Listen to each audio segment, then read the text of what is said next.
আসসালামু আলাইকুম। প্রিয় দর্শক, অন্য মঞ্চের আলাপ চাইতে আপনাদের সকলকে আমন্ত্রণ জানাচ্ছি। আজকের থাম্বনেলে দেখেই বুঝতে পেরেছেন আলোচনার বিষয় তারেক রহমান কি ঘাতকের নিশানায়? বাংলাদেশের গুপ্ত হত্যার ইতিহাস কি আবার নিজেকে পুনরাবৃত্তি করতে চলেছে? এই বিষয় নিয়ে এখনকার আলোচনা। বাংলাদেশের রাজনীতিতে একটি কথা বারবার শোনা যায়, এই দেশে ক্ষমতার সবচেয়ে বিপজ্জনক জায়গা হচ্ছে ক্ষমতার শীর্ষে থাকা। কারণ এই দেশের ইতিহাসে এমন একাধিক অধ্যায় রয়েছে যেখানে রাষ্ট্রপতি কিংবা রাষ্ট্রপ্রধানকে হত্যা করেছে বাইরের শত্রু নয়, বরং রাষ্ট্রযন্ত্রেরই একাংশ। শেখ মুজিবুর রহমান, জিয়াউর রহমান দুজনের হত্যাকাণ্ডেই বিদ্রোহী সেনা কর্মকর্তাদের সম্পৃক্ততার প্রমাণ ইতিহাসে প্রতিষ্ঠিত। আজ আবার নতুন করে একটি প্রশ্ন উঠছে, বাংলাদেশের বর্তমান প্রধানমন্ত্রী তারেক রহমান কি সেই একই ধরনের বিপদের মুখে? সম্প্রতি এক প্রাক্তন সেনা কর্মকর্তা, যিনি অতীতে জিয়াউর রহমানের খুবই ঘনিষ্ঠ ছিলেন বলে পরিচিত, তিনি দাবি করেছেন যে তিনি একসময় জিয়াউর রহমানকে ঢাকার বাইরে রাত্রি যাপন না করার পরামর্শ দিয়েছিলেন। জিয়া সেই পরামর্শ শোনেননি, পরে চট্টগ্রাম সার্কিট হাউসে তিনি নিহত হন। এখন নাকি একই সতর্ক বার্তা তিনি তারেক রহমানকেও দিয়েছেন, আর এখান থেকেই শুরু হয়েছে জল্পনা। এটা কি শুধুই একজন প্রবীণ সেনা কর্মকর্তার ব্যক্তিগত আশঙ্কা, নাকি এর পেছনে রয়েছে এমন কিছু তথ্য যা এখনো সাধারণ মানুষের সামনে আসেনি, পর্দার আড়ালে আছে, কিন্তু পর্দার আড়াল থেকে যে কোনো দিন তার প্রকাশ ঘটে যাবে সামনে? বাংলাদেশের ইতিহাসের দিকে তাকালে দেখা যায় ক্ষমতার পরিবর্তনের সঙ্গে সেনাবাহিনীর সম্পর্ক বহুবার আলোচনায় এসেছে। 1975 সালের 15ই আগস্ট জাতির জনক শেখ মুজিবুর রহমান নিহত। একের পর এক পাল্টা অভ্যুত্থান এরপরে ঘটেছে। 1981 সালে নিহত হয়েছেন রাষ্ট্রপতি জিয়াউর রহমান। 1975 সালের এর মধ্যে আবার 1975 সালের 3রা নভেম্বর মধ্যরাতে ঢাকা কেন্দ্রীয় কারাগারে বন্দী অবস্থায় বাংলাদেশের মুক্তিযুদ্ধের 4 শীর্ষ নেতাকে নির্মমভাবে হত্যা করার এক কলঙ্কজনক ঘটনাটি ঘটে, যার নাম বাংলাদেশের ইতিহাসে জেল হত্যাকাণ্ড নামে কুখ্যাত। বঙ্গবন্ধু শেখ মুজিবুর রহমানকে সপরিবারে হত্যার মাত্র 2.5 মাসের মাথায় তৎকালীন স্বঘোষিত রাষ্ট্রপতির নির্দেশে বিপথগামী কিছু সেনা সদস্য এই নারকীয় হত্যাকাণ্ড চালায়। এই হত্যাকাণ্ডে নিহত হয়েছিলেন 4 জাতীয় নেতা যারা ক্ষমতার শীর্ষে ছিলেন। সৈয়দ নজরুল ইসলাম, মুজিবনগর সরকারের উপরাষ্ট্রপতি, এবং সৈয়দ নজরুল ইসলাম তিনি হচ্ছেন মুজিবনগর সরকারের উপরাষ্ট্রপতি এবং মুক্তিযুদ্ধের সময় অস্থায়ী রাষ্ট্রপতি তিনি ছিলেন। তাজউদ্দিন আহমেদ মুজিবনগর সরকারের প্রধানমন্ত্রী, ক্যাপ্টেন এম মনসুর আলী মুজিবনগর সরকারের অর্থমন্ত্রী ছিলেন এবং পরবর্তীতে বাংলাদেশের প্রধানমন্ত্রী। এইচ.এম. কামরুজ্জামান তিনি মুজিবনগর সরকারের স্বরাষ্ট্র, ত্রাণ ও পুনর্বাসন মন্ত্রী ছিলেন। এই 4 হত্যাকাণ্ডের মূল উদ্দেশ্য ছিল সদ্য স্বাধীন বাংলাদেশকে নেতৃত্বহীন করা ও মুক্তিযুদ্ধের চেতনা থেকে বিচ্যুত করা। কারা করেছিল পাকিস্তানপন্থী যারা মুক্তিযুদ্ধের বিরোধী ছিল, সেই শক্তিরা। ঐতিহাসিক এই দিনটিকে বাংলাদেশে প্রতি বছর জেল হত্যা দিবস হিসেবে পালন করা হতো, কিন্তু 24 জুলাই অভ্যুত্থানের পর সেদিনটি ভুলিয়ে দেয়া হয়েছে বাংলাদেশের মানুষকে। ইতিহাসের এই ঘটনাগুলি বাংলাদেশের রাষ্ট্র ব্যবস্থাকে দীর্ঘদিন প্রভাবিত করেছে। এই কারণেই যখন কোনো প্রাক্তন সামরিক কর্মকর্তা সম্ভাব্য নিরাপত্তা ঝুঁকির কথা বলেন, তখন স্বাভাবিকভাবেই মানুষের আগ্রহ তৈরি হয়। কিন্তু এখানে একটি গুরুত্বপূর্ণ প্রশ্ন আছে, কোন সংবাদ মাধ্যম, আন্তর্জাতিক সংবাদ মাধ্যম কে কি বলছে না বলছে এখানে কিচ্ছু যায় আসে না। কারণ আগেই বলেছি, ঘটনা থাকে প্রথমে পর্দার আড়ালে, কার্পেটের নিচে থাকে, একসময় কার্পেট থেকে বেরিয়ে আসে, পর্দার আড়াল ছেলে বেরিয়ে আসে। তার মানে এই নয় যে পর্দার আড়ালে আছে বলে কোনো কিছু হচ্ছে না, তা নয়, তা হচ্ছে। এই এত আশঙ্কা কেন? এর একটা কারণ বাংলাদেশের রাজনৈতিক ইতিহাস। যে দেশে অতীতে ক্ষমতার কেন্দ্রকে লক্ষ্য করে সহিংসতা ঘটেছে বারবার, সেখানে নিরাপত্তা নিয়ে অতিরিক্ত সতর্কতা অস্বাভাবিক নয়। এই যে 24 জুলাই অভ্যুত্থানে যে শেখ হাসিনাকে ওখান থেকে চলে আসতে হলো, তিনি চলে না এলেও মৃত্যু তার ক্ষেত্রেও অবধারিত ছিল। তবে একটি এখানে গুরুত্বপূর্ণ আরেকটি বিষয় আছে। বাংলাদেশের জন্ম যে দেশ কেটে, কিংবা বলা যায় যে দেশের পেট থেকে জন্ম বাংলাদেশের, সেই পাকিস্তানের ইতিহাসেও গুপ্ত হত্যার ধারাবাহিক ঘটনা আছে। গুপ্ত হত্যা বহু হয়েছে, হত্যা চেষ্টা ব্যর্থও হয়েছে, এমন ঘটনাও আছে। সুতরাং দেখুন, পাকিস্তানের ইতিহাসের দিকে এক পলক তাকান। বাংলাদেশের ইতিহাস যদি আমাদের সতর্ক করে, তাহলে পাকিস্তানের ইতিহাসও কম নাটকীয় নয়। দুই দেশের জন্ম একই রাষ্ট্র থেকে, দুই দেশের জন্ম, মানে ভারত কেটে হয়েছে, কিন্তু ভারতে এই ধরনের ব্যাপার কিছুই নেই। কারণ সেনাবাহিনীর ভূমিকা ভারতে সেনাবাহিনীর জায়গাতেই রাখা হয়েছে। সামরিক এবং বেসামরিক ক্ষমতা কোনটা কার ক্ষমতা, সেটা সেইখানে নির্দিষ্ট করা। পাকিস্তানের ইতিহাসে আমরা দেখি ক্ষমতার শীর্ষে থাকাটা কখনোই নিরাপদ ছিল না। 1951 সালে পাকিস্তানের প্রথম প্রধানমন্ত্রী লিয়াকত আলী খান জনসভায় আততায়ীর গুলিতে নিহত হন। আজও কে হত্যাকারী, কার ষড়যন্ত্র, কিচ্ছু বাইরে আসেনি। এরপর 1979 সাল সাবেক প্রধানমন্ত্রী জুলফিকার আলী ভুট্টোকে সামরিক শাসক জিয়াউল হক মৃত্যুদণ্ডে দণ্ড দিলেন। আন্তর্জাতিক মহলের একাংশ মনে করে এই বিচার ছিল রাজনৈতিক উদ্দেশ্য প্রণোদিত, ঠিক যেভাবে শেখ হাসিনার বিচার রাজনৈতিক উদ্দেশ্য প্রণোদিত। তার কি হলো? জুলফিকার আলী ভুট্টোকে ফাঁসিতে চড়ানো হলো।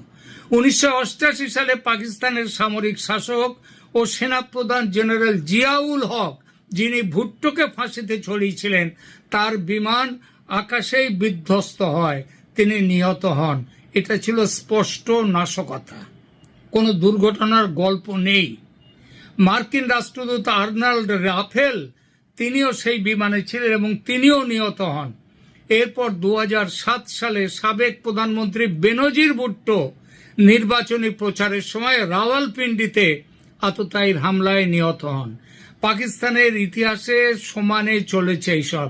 2003 সালে, এখানেই শেষ নয়, 2003 সালে তৎকালীন রাষ্ট্রপতি ও সেনাপ্রধান পারভেজ মোশাররফ, তার উপর কয়েকদিনের ব্যবধানে দুটি বড় হত্যা চেষ্টা হয়। শেখ হাসিনার হত্যা করারও বহুবার চেষ্টা করা হয়েছে। একবারের চেষ্টায় তো সমানে তিনি সেই ব্যাপারে দণ্ডও পেয়েছেন স্বয়ং আমাদের বর্তমান প্রধানমন্ত্রী তারেক রহমান। সেবার শেখ হাসিনাও অল্পের জন্য প্রাণে বেঁচে যান। অর্থাৎ পাকিস্তানের মতো বাংলাদেশের ইতিহাস একই সঙ্গে দেখা যায় যে এখানে একটা গুপ্ত হত্যার, গুপ্ত ঘাতকের একটা ইতিহাস আছে। তার কিন্তু কেন এই হত্যাকাণ্ড হচ্ছে, এত গুপ্ত হত্যা কেন? তারেক রহমানের সরকার একদিকে আওয়ামী লীগের সঙ্গে তীব্র রাজনৈতিক সংঘাত রয়েছে, অন্যদিকে ভারত বাংলাদেশ সম্পর্কও এখন সব থেকে সংবেদনশীল জায়গায় পৌঁছেছে নানা ইস্যু নিয়ে। এই অবস্থায় নানা ধরনের গুজব, জল্পনা এবং রাজনৈতিক বক্তব্য সামনে উঠে আসছে। সবচেয়ে বিতর্কিত প্রশ্নে আসা যাক, যদি সত্যি তারেক রহমানের হত্যাকাণ্ডের কোনো চেষ্টা হয়ে থাকে, যদি সেরকম সম্ভাবনা যদি থাকে, তাহলে সেই ষড়যন্ত্র কারা করতে পারে? এখানে একটা বিষয় পরিষ্কার করা জরুরি। প্রকাশ্য তথ্যের ভিত্তিতে বর্তমানে কোনো নির্দিষ্ট ব্যক্তি, গোষ্ঠী বা প্রতিষ্ঠানের বিরুদ্ধে এমন অভিযোগের সমর্থনে বিশ্বাসযোগ্য কোনো প্রমাণ নেই। এটা হত্যার আগে থাকে না। মুজিবুর রহমানকে বারবার তাকে সাবধান করে দেওয়া হয়েছিল যে তার বিরুদ্ধে ষড়যন্ত্র কিন্তু চলছে।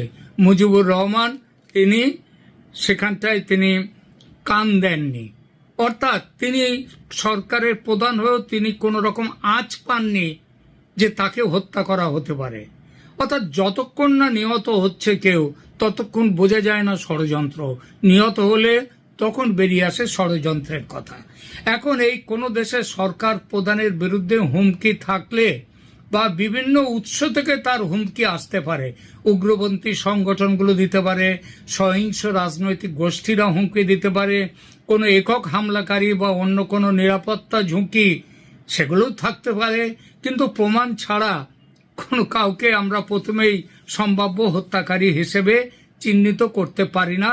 কিন্তু এটা ঠিক, বাংলাদেশের যা ইতিহাস, যা পরম্পরা, সেখানে তারেক রহমান এবং তারেক রহমানের বিরুদ্ধে এখন যদিও তিনি নিজে বাঁচবার জন্য চীন এবং পাকিস্তানের সাথে খুব ভালো সম্পর্ক তৈরি করছেন, কিন্তু তিনি বাঁচতে পারবেন বলে অনেকেই মনে করছে না, যার জন্যই তাকে নিষেধ করা হয়েছে যে তিনি যেন ঢাকার বাইরে রাত্রি না কাটান।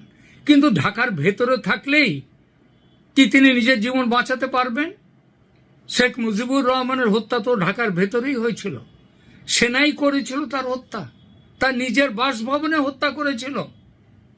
সুতরাং ঢাকার বাইরে গেলে, হ্যাঁ, ঢাকার বাইরে গেলে যে বাঁচবেন এমন কথা নেই, কিন্তু ঢাকার ভেতরে থাকলে অন্তত যে বাইরে গেলে যতটা আশঙ্কা থাকে সেই আশঙ্কার পরিমাণটা হয়তো কিছুটা কমে। এর মধ্যে সামাজিক মাধ্যমে কারা হত্যা করতে পারে এই নিয়ে অনেক কথা ঘুরছে, অনেক কথা সামাজিক মাধ্যমে ঘুরছে। কেউ বলছেন এটাকে পাকিস্তান তাকে হত্যা করতে পারে। কারণটা কি? কারণ পাকিস্তানের উদ্দেশ্য, আমেরিকার উদ্দেশ্য ছিল যে জামাতকে ক্ষমতায় নিয়ে আসা, কিন্তু তা তো আসেনি। আর তারেক রহমানকে দিয়ে হয়তো পুরো কাজটা হচ্ছে না ঠিক মতো করে, যদিও তিনি খুবই চেষ্টা করছেন পাকিস্তানের গুডবুকে থাকার, কিন্তু সেটা হয়তো হচ্ছে না। আর পুরোপুরি বাংলাদেশকে একেবারে পাকিস্তানের একেবারে কোলে গর্ভে নিয়ে যাওয়ার চেষ্টা চলছে, সেই হিসেবে পাকিস্তানের ভূমিকা আছে। ভূমিকা এখানে অনেকেই বলছে আওয়ামী লীগের গত 2 বছর প্রায় হতে গেল, কই আওয়ামী লীগের মধ্যে এমন কোনো জিনিস দেখা যায়নি যে তারা এই ধরনের কোনো কিছু করতে পারে। তৃতীয়ত হতে পারে কি, সব থেকে যেটা ভয়ঙ্কর সেটা হচ্ছে কি, যে সেনার ভেতরের কোনো গোষ্ঠী তাকে হত্যার চেষ্টা করতেই পারে।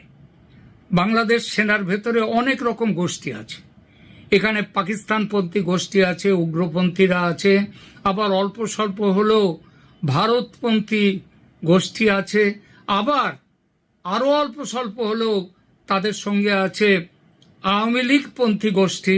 তো এরা সব মিলে এরা যে কেউ আবার গোষ্ঠীর বাইরে ব্যক্তিগত ইচ্ছা থেকে সেখান থেকেও করতে পারে। দেখুন, ইসলামের সব থেকে ওপরে 4 জন খলিফা তারা নিহত হয়েছিলেন এবং সেই নিহত হওয়ার পেছনে যে সব সময় যে কোনো গোষ্ঠীর হাত ছিল তা না, ব্যক্তিগত ঈর্ষা থেকেও, ব্যক্তিগত বিরোধ থেকেও খুন হয়েছেন। এবং তাছাড়া তাদের ইসলামের পন্থা নিয়ে, পথ নিয়ে বিরোধের জন্য কারা খুন হয়েছেন? খলিফারা। সুতরাং ইসলামের মধ্যে যে কোনো কারণেই হোক হত্যা এবং মৃত্যু, গুপ্তঘাতক, এগুলো যেন জড়িয়ে রয়েছে তার ইতিহাসের মধ্যে। সেই ইতিহাস থেকে বেরিয়ে আসতে পারছে না কোনো মুসলিম দেশের নেতৃত্ব, কেউ বেরিয়ে আসতে পারছেন না। পাকিস্তান বেরিয়ে আসতে পারছে না, এমনকি বাংলাদেশও বেরিয়ে আসতে পারছে না। এর মধ্যে আরেকটি সম্পৃক্ততা, কার ভূমিকা আছে বলে সেটা কথা চলছে। কার ভূমিকা? সেটা হচ্ছে ভারতের ভূমিকা আছে কিনা। কারণটা কি, এই মুহূর্তে তারেক রহমানের ওপরে অনেক বড় বাজি ধরেছিলেন আজ থেকে 3-4 মাস আগে ভারত সরকার। তাকে লন্ডন থেকে নিয়ে আসার জন্যে ইলেকশন করা, যে মোহাম্মদ ইউনূস তো ইলেকশন করতে চাননি, 5 বছর ক্ষমতায় থাকার প্ল্যান ছিল তার, কিন্তু তা সত্ত্বেও আমেরিকা এবং ভারতের যৌথ চাপে ইলেকশন ডাকতে হয়েছিল। এবং সেই ইলেকশনে ভারত মূলত তারা এগিয়ে গিয়ে তারা তারেক রহমানকে ফিরিয়ে আনার ব্যবস্থা করেছে এবং তারেক রহমানের দিকে তারা যেটাকে বলে গোল্ডেন মানে অলিভ ব্রাঞ্চ মানে তাদের দিকে তাদের সমর্থন তুলে দিয়েছিলেন, কিন্তু তারেক রহমান সেই সমর্থনকে তিনি শেষ পর্যন্ত মর্যাদা দেননি। এখন এই মুহূর্তে ভারত এবং বাংলাদেশের সম্পর্ক সেই ইউনূস আমলের মতো তলানিতে এসে নেমেছে। এই পরিস্থিতিতে অনেকেই যেমনভাবে স্বাভাবিক যেটা বাংলাদেশের পক্ষে তারা বলছে যে এই তারেক রহমানকে হত্যার পরিকল্পনায় ভারত থাকতে পারে। আবার এই সঙ্গে অনেকেই বলছেন যে ভারত যেমন পাকিস্তানে একের পর এক সন্ত্রাসবাদী নেতারা তারা মারা যাচ্ছে, তাদের খুন করা হচ্ছে, বাংলাদেশেও বেশ কিছু খুন সম্প্রতিকালে হয়েছে, হত্যা হয়েছে, তার পেছনেও একটা সঙ্গ একটা দিক থেকে ভারতের সম্পৃক্ততার একটা কথা উঠছে। কারণ অজিত ডোভালের এই ব্যাপারে অনেক সুনাম বা দুর্নাম সেগুলো রটছে। সুতরাং বাংলাদেশের এই তারেক রহমান হত্যার মানে আশঙ্কার পেছনে ভারতের ভূমিকার কথা অনেকে বলতেই পারে, কিন্তু ভারতের আবার বলি ভারতের বিরুদ্ধে এই ধরনের কোনো ষড়যন্ত্রের কথা কোনো প্রমাণিত নয় সেটা। তবে একটা জিনিস তো বলাই যায়, সর্বোচ্চ দপ্তরে সর্বোচ্চ স্তরে তার শত্রুকে হত্যা করা কিংবা রাজনৈতিক কারণে কাউকে হত্যা করা তার বহু প্রমাণ ইতিহাসে ঘটে গেছে। লাল বাহাদুর শাস্ত্রীকে নিয়ে যাওয়া হয়েছিল তাশখন্দে 1965 ভারত পাকিস্তান যুদ্ধের পর। তারপর যে পরিস্থিতিতে তাকে পাওয়া গিয়েছিল, তার মৃত্যু ঘটেছিল, সেই মৃত্যুর কোনো পোস্টমর্টেম ময়না তদন্ত আজ পর্যন্ত হয়নি। এখন অবশ্য হওয়ার কোনো প্রশ্নই নেই, কিন্তু তাশখন্দ ফাইল সেখানে দেখানো হয়েছে, সেখানে পরিষ্কার বলা হয়েছে এই হত্যাকাণ্ডের পেছনে আর সোভিয়েত রাশিয়ার কি ভূমিকা থাকতে পারে বা কি ভূমিকা ছিল। এরকম বহু হত্যাকাণ্ড ঘটেছে আমাদের দেশে এবং বিদেশে সর্বত্র। সুতরাং রাজনৈতিক কারণে তারেক রহমানকে কোনো বিদেশি শক্তি যে হত্যা করতে পারে না এমন ঘটনা নয়। যদিও বাংলাদেশের ইতিহাসে শেখ মুজিবুর রহমানকে যারা হত্যা করেছিল তাদের কি আপনারা মনে করেন তারা সব দেশের ভেতর থেকে তারা তাদের নিজেদের ইচ্ছায় করতে গিয়েছিল হত্যা? একদমই নয়। তারা একটা আন্তর্জাতিক ষড়যন্ত্র, পাকিস্তানের ষড়যন্ত্র, তার ঘুঁটি হিসেবে হত্যাকারী হিসেবে তারা গিয়েছিল। একই অবস্থা জেল হত্যাকাণ্ড তো ঘটেছিল। সুতরাং তারেক রহমানের হত্যার ঝুঁকি, কিন্তু যে আশঙ্কার কথা বলা হয়েছে সেটা মিথ্যা নাও হতে পারে। কারণ বাংলাদেশ পাকিস্তান তাদের ইতিহাস এর পক্ষেই সমর্থন দেয়। দেখা যাক ভবিষ্যতে কি আছে বাংলাদেশের কপালে, কি আছে তারেক রহমানের কপালে। তবে একটা জিনিস কিন্তু মনে রাখতে হবে, শেখ হাসিনা বলেছেন ডিসেম্বরের মধ্যেই, আমি আবার বলছি ডিসেম্বর নয়, তিনি অক্টোবর নভেম্বরের মধ্যেই তিনি দেশে ফিরবেন। এ ব্যাপারে আমেরিকা এবং ভারতের মধ্যে একটা সমঝোতা হয়ে গেছে।